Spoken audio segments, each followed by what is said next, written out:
Hello guys, स्वागत है आप सबका एक फिर से एक नए वीडियो में। हम लोग आज बात करेंगे वही प्रीवियस ईयर क्वेश्चन के बारे में रेलवे के, जो कि पूछा गया है। और ये बहुत ही इम्पोर्टेंट क्वेश्चन है। ये बहुत ज़्यादा इम्पोर्टेंट है, प्रीवियस ईयर है। और हम लोग पिछले वीडियो में देख चुके थे। और आगे हम लोग फिर बात करेंगे यही प्रीवियस ईयर क्वेश्चन के बारे में। चलिए देख लेते हैं 26वां नंबर क्वेश्चन। 26वां नंबर क्वेश्चन देख लेते हैं क्या पूछा गया है कि संक्रमण तत्वों के लिए निम्न में से कौन सा कथन सर्वाधिक उपयुक्त है। पहला ऑप्शन क्या दिया है इनके बाह्यतम कोषों में से 3 अपूर्ण है। उसके बाद दूसरा नंबर ऑप्शन गया है इनका बाह्यतम कोष अपूर्ण होता है। तीसरा नंबर इनके बाह्यतम कोषों में से 2 अपूर्ण होते हैं। इनके बाह्यतम कोष में 8 इलेक्ट्रॉन होते हैं। इसका सही आंसर क्या हो जाएगा? C number. इसका सही आंसर क्या हो जाएगा? C number. इनके बाह्यतम कोषों में से 2 अपूर्ण होते हैं। आगे चलिए देख लेते हैं आगे 27 नंबर क्वेश्चन। निम्न में से सबसे बड़ा आकार का परमाणु कौन सा है? क्या कहा गया है 27 नंबर क्वेश्चन में? निम्न में से सबसे बड़े आकार का परमाणु कौन सा है? सिलिकॉन। दूसरा नंबर में क्या दिया हुआ है? एल्युमिनियम। तीसरा नंबर में फास्फोरस। चौथा नंबर में सल्फर। इसका सही आंसर क्या हो जाएगा? एल्युमिनियम। क्या हो जाएगा? एल्युमिनियम। ये सब याद रखिएगा आप लोग।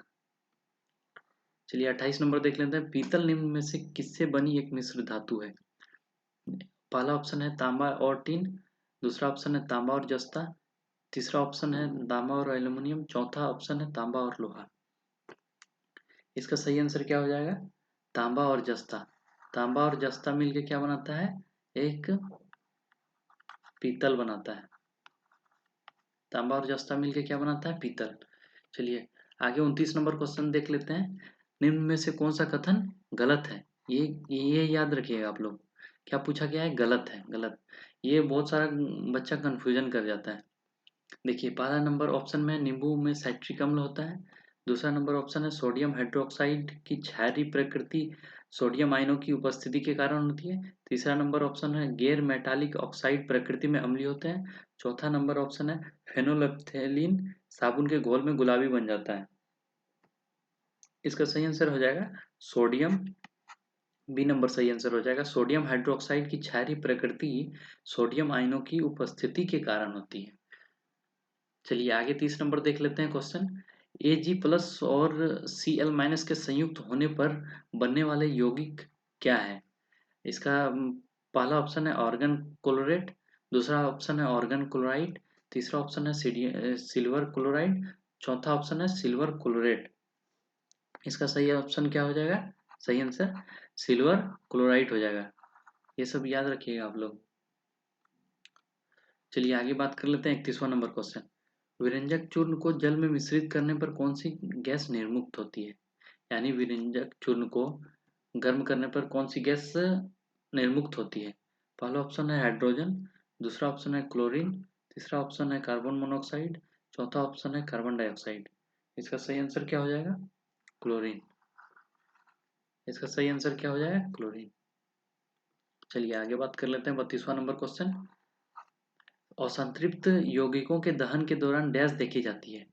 पहला ऑप्शन है लाल ज्वाला। दूसरा पीली ज्वाला। तीसरी स्वच्छ ज्वाला। चौथा नीली ज्वाला। इसका सही आंसर क्या हो जाएगा? इसका सही आंसर हो जाएगा बी पीली ज्वाला। असंतृप्त यौगिकों के दहन के दौरान पीली ज्वाला देखी जाती है। चलिए आगे बात कर लेते हैं 33वां नंबर क्वेश्चन। क्या पूछा गया है? एक समजातीय श्रेणी के सभी सदस्यों का एक ही सामान्य सूत्र द्वारा प्रतिनिधित्व किया जा सकता है। निम्नलिखित में से गलत सूत्र का चयन, ये ध्यान रखिएगा, गलत सूत्र का चयन करने बोला है। एल्केन का CnH2n+, ये दिया हुआ है। एल्किन का CnH2n+1। एल्काइन का CnH2n-1। ऑप्शन में क्या क्या दिया हुआ है देख लेते हैं। पहला नंबर ऑप्शन में दिया हुआ है एल्केन CnH2n+2 और एल्काइन CnH2n-2। फिर दिया हुआ alkene CnH2n+3, alkene CnH2n+2, alkyne CnH2n-2। इसमें क्या बोला गया है कि गलत गलत का चयन देखिए, आप लोग देख सकते हैं, ये तो साफ सुथरा दिया हुआ है, इसमें गलत ये वाला है। चलिए आगे देख लेते हैं 34वां नंबर क्वेश्चन। क्या बोला गया है, निम्नलिखित में से कौन सा कथन सही या गलत है।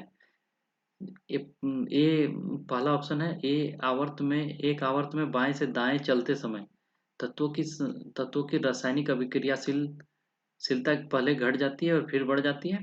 बी नंबर में आवर्तिक तालिका के समूह में नीचे जाने पर गैर धातु की रासायनिक अभिक्रियाशीलता बढ़ जाती है। जी, उसके बाद फिर दिया हुआ है, ओ ये दोनों दिया हुआ है, ऑप्शन ए यहाँ से है। ऑप्शन ए दो दिया हुआ है, ऑप्शन ए में दिया हुआ है कथन ए भी सही है, ऑप्शन बी में दिया है कथन ए सही है लेकिन बी गलत है, ऑप्शन सी में दिया हुआ है बी सही है लेकिन ए गलत है, ऑप्शन डी में दिया हुआ है ए और बी दोनों गलत है। इसका सही आंसर क्या हो जाएगा, बी, यानी ये वाला सही है और ये गलत है। चलिए आगे देख लेते हैं, निम्नलिखित में से गलत मिलान का चयन कीजिए। क्या बोला गया है, गलत मिलान का चयन कीजिए, ये ध्यान रखना होगा। तांबा, हम बार बार बोल रहे हैं कि ये ध्यान रखिए, काहे कि ये प्रीवियस ईयर है, पूछा गया है और बच्चे कंफ्यूजन कर जाते हैं। देखिए ये तांबा Cu, सोना Au, पारा Me, प्लेटिनियम Pt, चांदी Ag। इसका आप लोग बताइएगा कमेंट करके भी कि कौन सा गलत है इसमें। के, केवल E, केवल A और B, केवल C और इसमें D, B और C। इसका आंसर आप लोग बताइएगा कमेंट करके।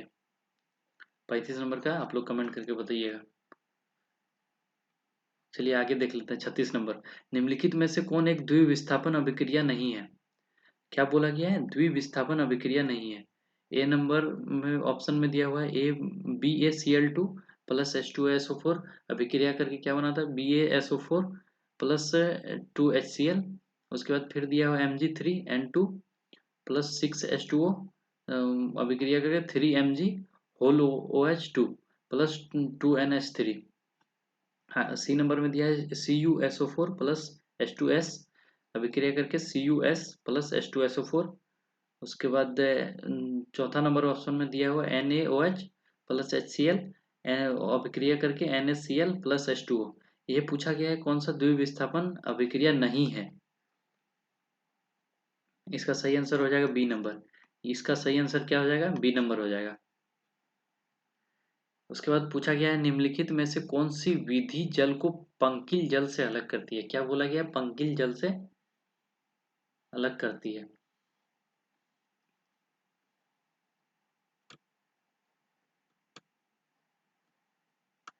देखिए ऑप्शन नंबर 1 में दिया है निस्यंदन, बी में दिया है पृथ्वीकारिकी, सी में दिया है आसवन और डी में दिया है क्रिस्टलीकरण। इसका सही आंसर क्या हो जाएगा, निस्यंदन। क्या हो जाएगा इसका सही आंसर, निस्यंदन। उसके बाद 38 नंबर क्वेश्चन देख लेते हैं, 12 डिग्री सेल्सियस पर जल की भौतिक अवस्था क्या होती है। गैस, आयनिक, द्रव, ठोस। इस 12 डिग्री सेल्सियस पर जल की भौतिक अवस्था क्या होती है, ये द्रव होती है। चलिए 39 नंबर क्वेश्चन देख लेते हैं, निम्नलिखित में से कौन सा जल के साथ कैल्शियम की अभिक्रिया के लिए सही नहीं है। ऑप्शन ए में दिया हुआ है ऊष्मा कम निष्कासित होती है, बी में दिया हुआ है अभिक्रिया की तीव्रता अधिक होती है, सी में दिया हुआ है H2 गैस निकलती है, डी में दिया है कैल्शियम तैरना शुरू करती है। इसका सही आंसर क्या हो जाएगा, अभिक्रिया की तीव्रता अधिक होती है। इसका सही आंसर क्या हो जाएगा, अभिक्रिया की तीव्रता अधिक होती है। आगे देख लेते हैं 40 नंबर क्वेश्चन, एक तत्व का परमाणु क्रमांक 17 है। अगर एक तत्व का परमाणु क्रमांक कितना है, 17 है, तो यह क्या है, एक हेलोजन गैस है, एक संक्रमण धातु है, एक दुर्लभ गैस है, एक क्षारीय धातु है। ये कौन सा हो जाएगा, अगर एक परमाणु तत्व एक तत्व का परमाणु क्रमांक कितना दिया हुआ 17, तो ये क्या हो जाएगा, एक हेलोजन गैस हो जाएगा। चलिए 41वां नंबर क्वेश्चन देख लेते हैं, निम्नलिखित में से बेजोड़ का चयन कीजिए। पहला ऑप्शन NaOH, उसके बाद CuOH होल 2, उसके बाद NH4OH, उसके बाद ZnOH होल 2। इसका सही आंसर क्या हो जाएगा, NaOH। उसके बाद आगे देख लेते हैं 42वां नंबर क्वेश्चन। सोने का सापेक्ष घनत्व 19.3 है। SI इकाई में इसका घनत्व है। इसका घनत्व क्या हो जाएगा? SI इकाई में 1.93 इंटू 10⁻³ kg/m³, 19.3 kg/m³। चलिए इसका देख लेते हैं 42वां नंबर का सी आंसर। इसका सही आंसर क्या हो जाएगा? सी। और 19.3 इंटू 10⁻³ kg/m³ होता है इसका सही आंसर। क्या हो जाएगा इसका सही आंसर? तीसरा नंबर। चलिए आगे देख लेते हैं 43वां नंबर क्वेश्चन। यदि अभिकारक की कुल ऊर्जा प्रतिक्रिया के उत्पादकों से अधिक है तो गर्मी जारी होती है और प्रतिक्रिया को एक डैश प्रतिक्रिया कहा जाता है। यदि अभिकारकों की कुल ऊर्जा प्रतिक्रिया के उत्पादों से अधिक है तो गर्मी जारी होती है। कौन सा प्रतिक्रिया कहा जाता है? ऊष्माक्षेपी, विभव, ऊष्माशोषी, कार्य। इसका सही आंसर क्या हो जाएगा? ऊष्माक्षेपी। चलिए आगे बात कर लेते हैं 44वां नंबर आदर्श गैस समीकरण। आदर्श गैस समीकरण का सूत्र क्या है? आदर्श गैस समीकरण एक है। चलिए इसका सही आंसर क्या हो जाएगा? ए नंबर, PV/T बराबर MAU/R। इसका सही आंसर क्या हो जाएगा? ये ए नंबर। आप लोग याद रखिएगा इसको। आदर्श गैस समीकरण ये है। पानी का अधिक घनत्व डैश डिग्री सेल्सियस पर होता है। पानी का अधिकतम घनत्व कौन सा डिग्री सेल्सियस पर अधिकतम होता है? 4। उसके बाद ऑप्शन नंबर बी में दिया हुआ है 22, सी में है 2, डी में है 0। इसका सही आंसर क्या हो जाएगा? 4। चलिए 46वां नंबर क्वेश्चन देख लेते हैं। फ़ारेनहाइट पैमानों पर जल के क्वथनांक और हिमांक बिल्कुल डैश डिग्री पर अलग होते हैं। फ़ारेनहाइट पैमाने पर जल के क्वथनांक और हिमांक बिल्कुल डैश डिग्री पर अलग होते हैं। कितना डिग्री पर अलग होते हैं? पहला ऑप्शन है 180, दूसरा ऑप्शन है 273, तीसरा ऑप्शन है सी, तीसरा ऑप्शन है 100, चौथा ऑप्शन है डी। इसका सही आंसर क्या हो जाएगा? 180 डिग्री पर अलग होते हैं। चलिए आगे देख लेते हैं 47। डैश समान तापमान और दाब में ठोस से तरल पदार्थ में बदलने के लिए आवश्यक प्रति इकाई द्रव्यमान ऊष्मा है। पहला ऑप्शन है वाष्पीकरण, दूसरा ऑप्शन है द्रव की गुप्त ऊष्मा, तीसरा ऑप्शन है पुनः हिमापन और चौथा ऑप्शन क्या है? ऊर्ध्वपातन। इसका सही आंसर क्या हो जाएगा? द्रवण की गुप्त ऊष्मा। क्या हो जाएगा? द्रवण की गुप्त ऊष्मा। चलिए आगे देख लेते हैं 48वां नंबर। रासायनिक गुणों की बीच मेंडलीव डैश के साथ तत्वों द्वारा गठित यौगिकों पर केंद्रित था। पहला ऑप्शन है कार्बन और हाइड्रोजन, दूसरा ऑप्शन क्या है? कार्बन और सोडियम, तीसरा ऑप्शन है हाइड्रोजन सोडियम, चौथा ऑप्शन है हाइड्रोजन और ऑक्सीजन। इसका सही आंसर क्या हो जाएगा? हाइड्रोजन और ऑक्सीजन। चलिए 49 नंबर देख लेते हैं। निम्नलिखित में से किस गैस का उपयोग खाद्य पदार्थों को ऑक्सीकृत होने से रोकने के लिए किया जाता है? A number hydrogen, B number oxygen, C number chlorine, D number क्या दिया हुआ है? नाइट्रोजन। इसका डी नंबर नाइट्रोजन। इसका सही आंसर क्या हो जाएगा? नाइट्रोजन हो जाएगा। निम्नलिखित में से किस गैस का उपयोग खाद्य पदार्थों को ऑक्सीकृत होने के लिए रोका जाता है? नाइट्रोजन। और चलिए आगे देख लेते हैं प्रोपेन का आणविक सूत्र क्या है? प्रोपेन का आणविक सूत्र क्या है? CH4, C4H10, C3H8, C2H6। Propane का C3H8 है। चलिए 51 देख लेते हैं। हीलियम के अलावा सभी उत्कृष्ट गैसों के बाहरी कोश में कितने इलेक्ट्रॉन होते हैं? 10। उसके बाद ऑप्शन नंबर बी में दिया हुआ है 6, ऑप्शन नंबर सी में दिया हुआ है 4, ऑप्शन नंबर डी में 8। इसका सही आंसर क्या हो जाएगा? 8। इसका सही आंसर क्या हो जाएगा? 8। चलिए आगे देख लेते हैं 52 नंबर क्वेश्चन। कार्बन का परमाणु द्रव्यमान 12 है और हीलियम का 4 है। निम्नलिखित में से कौन सा कथन प्रत्येक तत्व के 1 मोल के लिए सही है? पहला ऑप्शन नंबर ए में दिया हुआ 1 मोल कार्बन में 1 मोल हीलियम के 3 गुना अधिक परमाणु होंगे। दूसरा नंबर दिया हुआ है एक मोल हीलियम में एक मोल कार्बन से 3 गुना अधिक परमाणु होंगे। तीसरा नंबर ऑप्शन दिया हुआ है, एक मोल कार्बन में परमाणु की संख्या हीलियम में मौजूद परमाणु की संख्या से 1/3 होगी। उसका चौथा ऑप्शन नंबर दिया हुआ है, एक मोल कार्बन में परमाणुओं की संख्या एक मोल ही हीलियम में मौजूद परमाणु की संख्या के समान होगी। अगर कार्बन का परमाणु द्रव्यमान 12 है और हीलियम का 4 है, तो निम्नलिखित में से कौन सा कथन प्रत्येक तत्व के लिए एक मोल के लिए सही है? इसका सही आंसर क्या हो जाएगा? डी।